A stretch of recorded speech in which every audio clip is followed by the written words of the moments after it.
Welcome everyone to Half History Will Travel. I am your host, the Wilder Historian, and today we will be taking a deep dive into the Battle of Missionary Ridge through an animated battle map.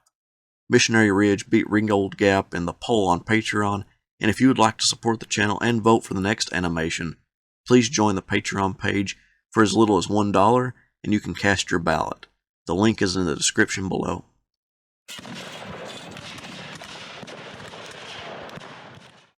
Just prior to the Battle of Chickamauga in September 1863, the Union Army under General Rosecrans successfully captured the vital railroad hub of Chattanooga, severing the main artery of the Confederacy. After the Confederate victory at Chickamauga, Southern troops began to occupy Lookout Mountain and Missionary Ridge, keeping a close eye on the Federal forces stationed in Chattanooga. Union reinforcements from the west bolstered the Federal forces. Among those was Ulysses S. Grant, who now oversaw the movements of George Thomas's Army of the Cumberland and William Tecumseh Sherman's Army of the Tennessee. On November 24th, General Joseph Hooker's corps unseated the Confederates guarding Lookout Mountain in an amazing military feat. With Lookout Mountain in Union hands, all that was left was Bragg's Army of Tennessee on top of Missionary Ridge, east of Chattanooga. Grant began preparations for the assault by assigning Thomas and his Army of the Cumberland to take the ridge. Grant and Thomas shared a not-so-friendly relationship, partially because of Grant's assertion that Thomas's Army of the Cumberland was sluggish in its actions. This led to head-to-head conversations between the two as the battle drew near. Union armies and their commanders looked on Missionary Ridge and saw it crawling with Confederates. It looked menacing. The Southerners' position looked intimidating at first, but in reality, it was poorly equipped to sustain such a massive assault that Grant had planned. Braxton, Bragg, and John C. Breckinridge believed that a head-on assault by Union forces at their center was not likely and instead strengthened their flanks, believing the only serious attacks would come from there. Thus, the fortifications in the Confederate center were sporadic and ill-equipped. Not until the night of the 23rd of November did Breckinridge direct that work begin on strengthening the rifle pits and breastworks for an impending attack. He also directed Patton Anderson to remove half of his division from their positions at the foot of the ridge to the crest, further weakening the lower fortifications. The rebels on the crest faced the disadvantage of being too close to the top of the ridge, which meant that they would be silhouetted against the sky to the attacking blue troops. Furthermore, rebel artillery on top would have trouble firing on approaching Federals because they could not depress their barrels enough to shoot accurately at the forces in the valley below. For the 2 days leading up to the battle on the 25th, troops changed positions, ultimately weakening the foot of the ridge, and the Army of Tennessee simply did not have the capability to devise such intricate fortifications that were needed. General Manigault complained that details were made to construct breastworks. Some 40 entrenching tools were furnished for this purpose, but were taken away by superior authority, after having had the use of them for just 2 or 3 hours. There were but 4 axes in the command. The consequence was that the work progressed slowly, and the protection obtained against the enemy's fire in this new line was poor and insufficient. In the valley between Chattanooga and Missionary Ridge, the Confederates had created a beautiful field of fire. They denuded the valley to have a clear view of the enemy as they approached, for keeping warm and for building fortifications. General Thomas sent out skirmishers from his lines in order to test the Confederate rifle pits. At about 2 p.m., Union soldiers started coming out of their entrenchments, collecting their stacked arms and adjusting their equipment.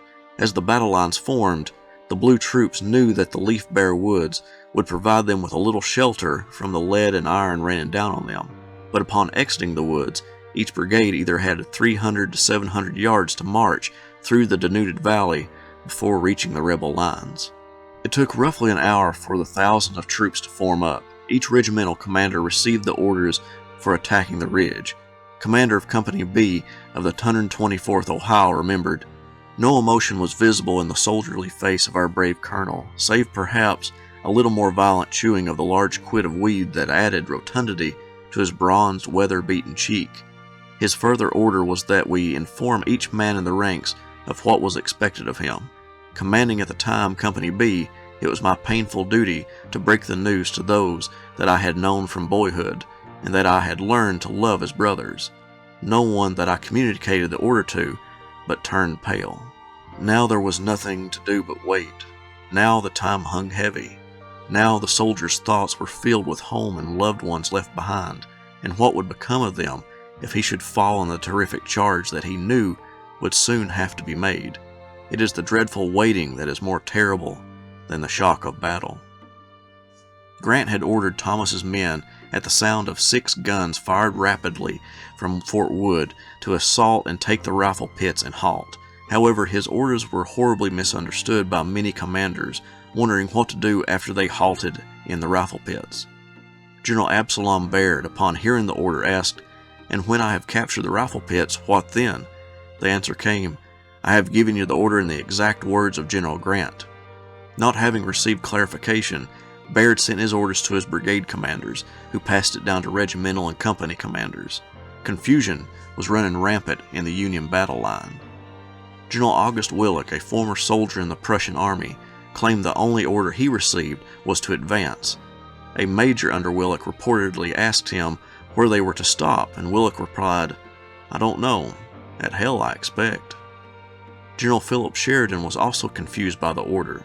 He wrote, "While riding from the right to the left and closely examining the first line of pits occupied by the enemy, which seemed as though they would prove untenable after being carried, the doubt arose in my mind as to whether I properly understood the original order, and I dispatched Captain Ransom of my staff to ascertain from General Granger whether it was the first line that was to be carried or the ridge. He had scarcely left me when the signal was given and the division marched to the front. When those 6 guns belched forth their signal for Thomas's men to advance, 23,000 Union troops stepped off, aimed at Missionary Ridge. Worry set in on all Southern soldiers, from the rank and file to commanders, that Missionary Ridge could not be held against such an immense attack. Some rebels wrote letters home, calculating Grant had 80,000 men make the assault. The valley seemed to be an ocean, with the Federal troops' battle lines appearing as waves. A few rebels in the ranks lost their nerve and slipped out of their trenches. One soldier who deserted claimed he was willing to fight the Yankees 2 to our 1, but when he heard old Grant command, "Attention world, by nations, right and left wheel," he thought it was about time for him to retire. A massive cannonade erupted from Missionary Ridge as Confederate artillery sent iron into the blue lines, but the hail of iron did little damage to the approaching Federals. Many of the rounds exploded too high in the air for them to have any effect on the enemy. The cannoneers simply couldn't depress the barrels low enough. Grant had ordered the men not to fire during the advance, making the Northerners quicken their pace. Just prior to the Union stepping off, Bragg, scared of the gap in his line on the crest, ordered Reynolds' brigade to the top of the ridge. This movement was made as the Union approached. However, Reynolds' brigade's position at the base did not match the position at the crest, and his men moved through Tyler's brigade, causing confusion through the ranks. When Reynolds did settle into his correct spot, he only had a portion of his brigade. The others were still trying to extricate themselves from the entangled battle lines to his left. This left a huge gap at the base of the ridge. Confederates in the lower pits were unable to make sense of what was happening.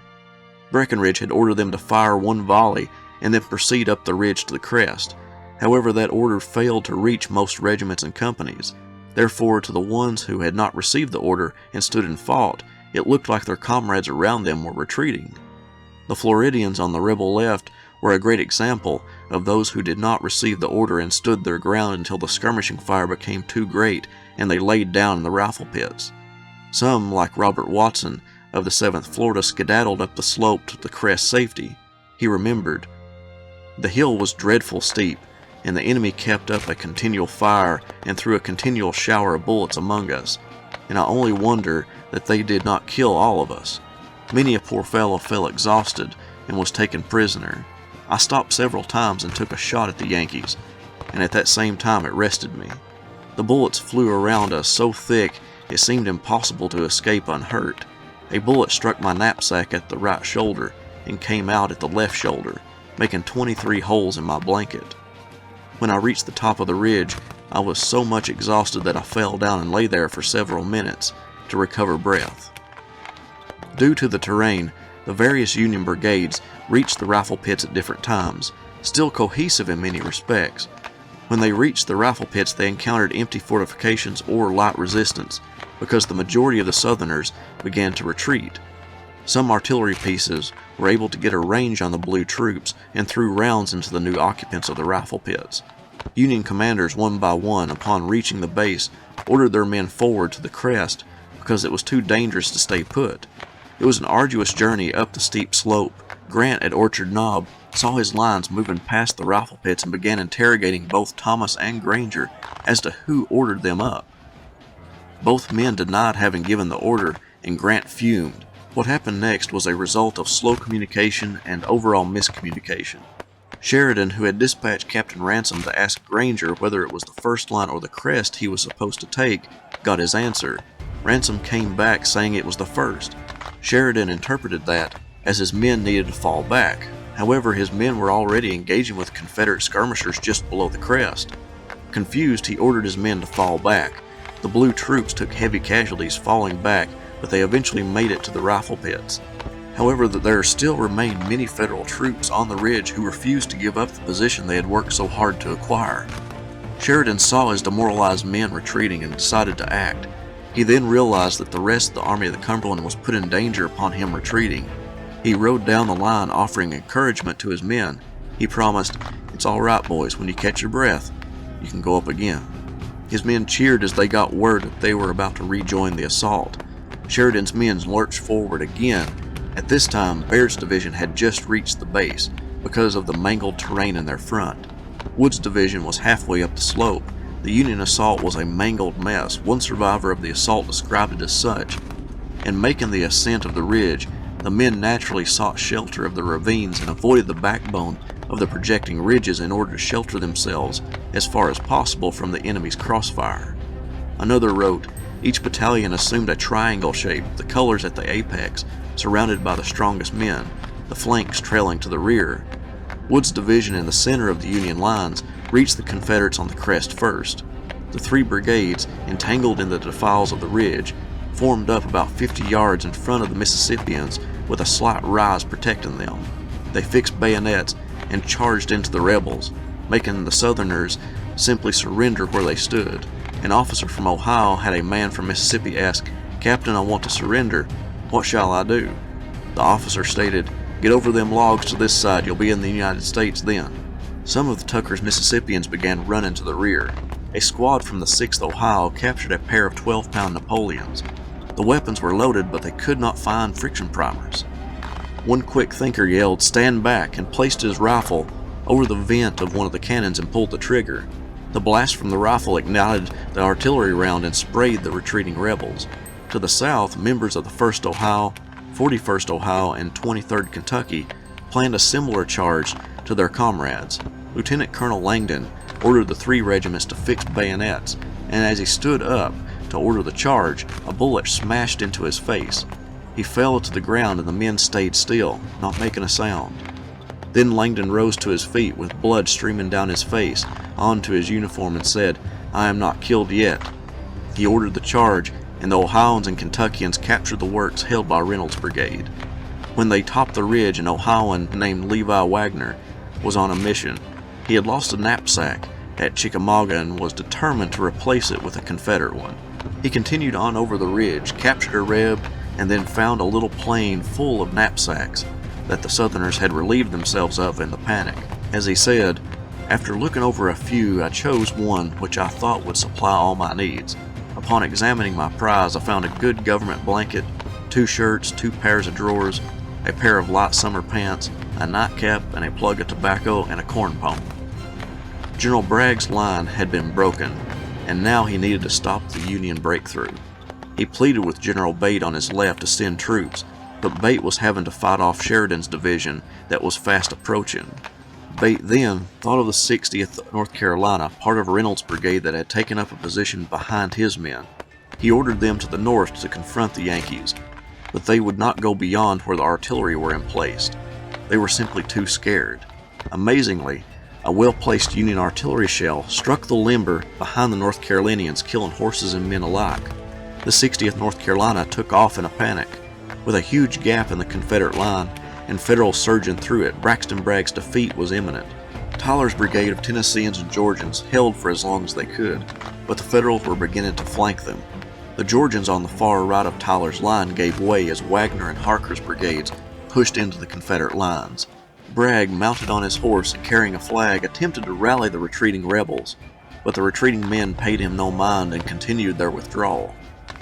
After a few moments of watching the battle line melt away, Bragg joined them. Thomas's men had had their rations limited prior to the battle, and many of them started the attack hungry. One soldier recounts what he did upon reaching the top of Missionary Ridge. The first thing I did after the rebels skedaddled was to grab a full haversack and jerk it off a wounded rebel captain's neck. He was shot in the shoulder and his hand lay on the mouth of the haversack on the downhill side. I opened it and divided its contents with my comrades in the immediate vicinity. It was saturated with the rebel captain's blood, but we ate it all the same. To the south, Hooker was pushing through the Rossville Gap. Breckinridge had only a small group of Confederates, mostly Holtzclaw's Alabamians, to defend the ridge. Hooker's 3 divisions swarmed up over the ridge and approached the main Confederate line. On the Confederate right, the situation looked dire, as rebel brigades dealt with enemy troops in their front and on their left flank. Manigault's brigade attempted to throw up some resistance to the flank attack, but the swelling numbers of Federals disintegrated the gray lines. One by one, regiments gave way to pressure. Dee's brigade, caught off guard and watching their left flank disappear, retreated down the eastern slope of the ridge. General Alfred Vaughn, keeping Phelps' brigade at bay in front of him, sent the 11th Tennessee and the consolidated unit of the 13th and 154th Tennessee to the left in an attempt to stop the Blue Surge. The Tennesseans put up a valiant effort, but they too were sent fleeing. It was now only a matter of Union regiments chasing after the retreating Confederates. Breckinridge and Bragg felt their way through the darkness along with the remnants of their ruined army as they trickled into Georgia. This was not the last of the Army of Tennessee, but it was a humiliating defeat, and now Chattanooga was firmly in Union hands. Thank you all so much for watching. I hope you learned something from this animation and that it clarified how the battle took place. Thank you all again, and have a great day. Historian, historian, where do you roam? Historian, historian, far, far from home. Have history will travel reads the card of a man, a professor with knowledge in the hard land.